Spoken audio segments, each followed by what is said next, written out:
Corona जैसी वैश्विक महामारी से लड़ने के लिए सभी लोग एकजुट हैं और मैं खुश नसीब हूं कि मेरे नवलगढ़ के लोग खुले हाथों से मदद कर रहे हैं। हमारे भामाशाह, जिनकी जितनी तारीफ की जाए उतनी कम है। हमारा प्रशासन, हमारे कार्यकर्ता और प्रशासन भी, हमारा एसडीएम प्रशासन, तहसीलदार प्रशासन, पंचायत राज का प्रशासन, हमारा इलेक्ट्रिसिटी के प्रशासन, हमारा पीएचडी जलदाय विभाग के, नगर पालिका के, पुलिस प्रशासन, हमारे कार्यकर्ता, मैं कहना चाहता हूं कि कोई भी ऐसा वर्ग नहीं है समाज का जिनके कार्यकर्ता अपने स्वयं की जान बचाते हुए लोगों की मदद कर रहे हैं। मुझे आज खुशी है कि एक और भामाशाह ने आज 1,51,000 रुपए के किट जरूरतमंद लोगों के लिए आज भेंट किए हैं। उन्होंने आज चेक सौंपा है 1,51,000 का। वो हमारा नवलगढ़ का तेली समाज है। मेहनतकश कौम है। मेहनत करके इन लोगों ने अपना फंड बना रखा था कि कोई गरीब बच्ची समाज में है तो उनकी मदद करके शादी मदद करें। लेकिन जब ये महामारी आ गई हमारे इस देश में, पूरे विश्व में, तो इन लोगों ने बहुत ऊपर उठकर सामाजिक स्तर के ऊपर यह फैसला लिया कि हम लोग सबसे पहले इस महामारी से निपटने में हम हमारा योगदान देना चाहते हैं। तो तेली समाज की संस्था की तरफ से 1,51,000 रुपए के खाद्य सामग्री के किट हमारे कंट्रोल रूम को इन लोगों ने दान किए हैं। इन भामाशाहों का, पूरे समाज का मैं तहे दिल से शुक्रिया अदा करना चाहता हूं और बाबा रामसा पीर से प्रार्थना करना चाहता हूं कि इस तरह के जो लोग समाज के अंदर हैं, तो आप सोचिए कि हमारे समाज को कभी भी कोई नजर नहीं लगा सकता, हमारे देश को, हमारे प्रदेश को, हमारे जिले को, हमारी तहसील को। इसलिए हम सब लोग मिलकर इस महामारी से निपटेंगे और इस संकट से निपटने के बाद वापस अपना जीवन जिस प्रकार से पहला खुशी खुशी लोग जीते थे वो समय वापस आएगा। ये मैं ईश्वर से प्रार्थना करता हूं। मैं एक बार पुनः समस्त तेली समाज की संस्था से जुड़े हुए हर उस व्यक्ति का जिसने 1-1 रुपया दान किया है संगठन के अंदर और इकट्ठा करके 1,51,000 रुपया इस संस्था का देना, इस बात को साबित करता है कि हमारा जज्बा कितना मजबूत है, हमारा हौसला कितना मजबूत है। एक बार पुनः इनको सैल्यूट करता हुआ और समस्त भामाशाहों का ग्रामीण अंचल के अंदर कंट्रोल रूम स्थापित कर दिया गया। आप सोचिए कि गांव-गांव के अंदर जिसके पास में 1 बोरी अनाज की है वो 50 केजी वहां दान कर रहा है। अभी भी पबाना से हमारे एडिशनल एसपी साहब हैं मामराज सिंह जी, उनके सुपुत्रों के द्वारा 100 क्विंटल गेहूं जो उनकी फसल हुई है वो पूरी की पूरी कंट्रोल रूम को दान करने के लिए आने वाले हैं। जब आएंगे उनसे रूबरू कराऊंगा। मैं सभी भामाशाहों का, समस्त प्रशासन का मेरी तरफ से बहुत शुक्रिया अदा करता हूं और फिर कहता हूं कि ग्रामीण में भी ढाणी ढाणी के अंदर हर व्यक्ति मदद करने के लिए चल रहा है, तैयार है। हमारे जो बाहर राज्य के बाहर जो लोग फंसे हुए हैं उनको वापस लाने के लिए, या हमारे राज्य के अंदर भी जो लोग एक दूसरे के जिले में फंसे हुए हैं उनकी सहायता के लिए, उनको लाने के लिए हमने झुंझुनू जिला प्रशासन ने एक अलग व्यवस्था की है।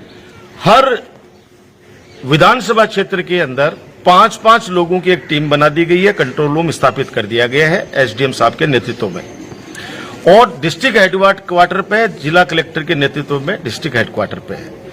ये व्यवस्था इसलिए की है कि हो सकता है कि नंबर नहीं मिल रहा हो, अपनी बात रजिस्ट्रेशन नहीं करा पा रहा हो, और हमारे नवलगढ़ के एसडीएम साहब ने तो और 5 नंबर लोगों के सहूलियत के लिए और 5 नंबर जारी कर दिए, कंट्रोल रूम की स्थापना भी कर दी है। तो जो कोई भी भाई प्रदेश में फंसा हुआ है वो अलग से फॉर्म भर के और अप्लाई कर दे, और जो राज्य के बाहर हैं जिनके पास स्वयं के साधन हैं उनकी परमिशन यहां से दी जा रही है, हर तहसील से दी जा रही है।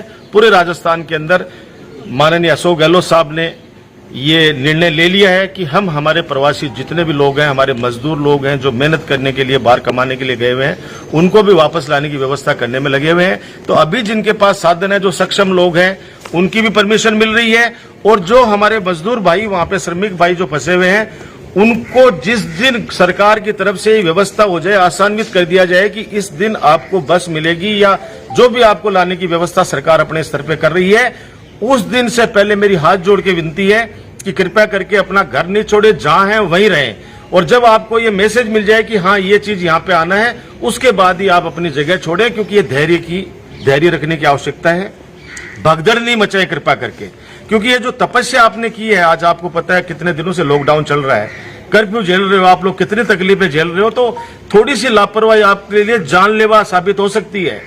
आप सोचिए इस बात को, इसलिए भगदड़ मत बचाना। कोई अधिकारी अगर गलती से फोन नहीं उठा पा रहा तो उस पर भी गुस्सा करने की आवश्यकता नहीं है।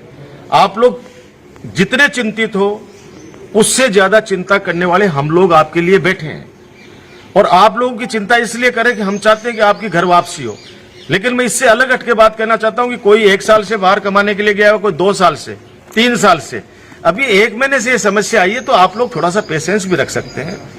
आप लोग आराम से, अगर बिजी चल रहा है तो 10 मिनट बाद में मिलाएं, 20 मिनट बाद में मिलाएं।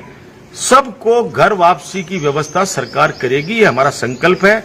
एक संकल्प फिर दोहराता हूं कि लॉकडाउन के दौरान जो जरूरतमंद लोग हैं वो लोग चिंता नहीं करें, उनके घर तक राशन लगातार पहुंचाया जा रहा है पिछले एक महीने 5 दिन से, और आगे भी हम लोग पहुंचाएंगे। लेकिन स्टॉक करने की नहीं सोचें। बड़े आत्मा को तकलीफ होती है जब समाचार पत्र में ये पढ़ता हूं कि मेरे नवलगढ़ के लोग, जो सक्षम लोग हैं, जिनके पास राशन है, और वो 181 के ऊपर कलेक्टर साहब को मैसेज करते हैं कि हम 10 दिन से भूखे हैं, और उसके बाद के अंदर कलेक्टर साहब वहां टीम भेजते हैं, प्रशासन टीम भेजता है, और वो अगर सोशल मीडिया में या समाचार पत्रों में अगर मुकदमा दर्ज होने की खबर छपती है तो हम भी शर्मिंदा होते हैं। तो कृपया करके आप अपने बेटे भाई, मेरे को बहुत प्यार करते हैं आप लोग, अपने राजकुमार को भी शर्मिंदा नहीं करें, क्योंकि कोई भी नहीं चाहता, न प्रशासन चाहता कि किसी व्यक्ति का नाम इस तरह से आए। लेकिन आप लोगों के पास अगर भगवान की दया से, ऊपर वाले की दया से अगर थोड़ा राशन है, काम चल रहा है, तो काम चलाएं। बहुत जल्दी मैं कह रहा हूं, ग्रामीण स्तर पे तो खोल दिए हैं, जो काम करना चाहिए, मनरेगा का काम भी शुरू कर दिया है, और आने वाले समय में बहुत जल्दी, मैंने कहा ना, इस रात की सुबह होगी, ये अंधेरा छटेगा, रोशनी वापस आएगी, सूरज फिर से वही रोशनी देगा, और वापस वैसे हम लोग खुशी खुशी जीवन जिएंगे।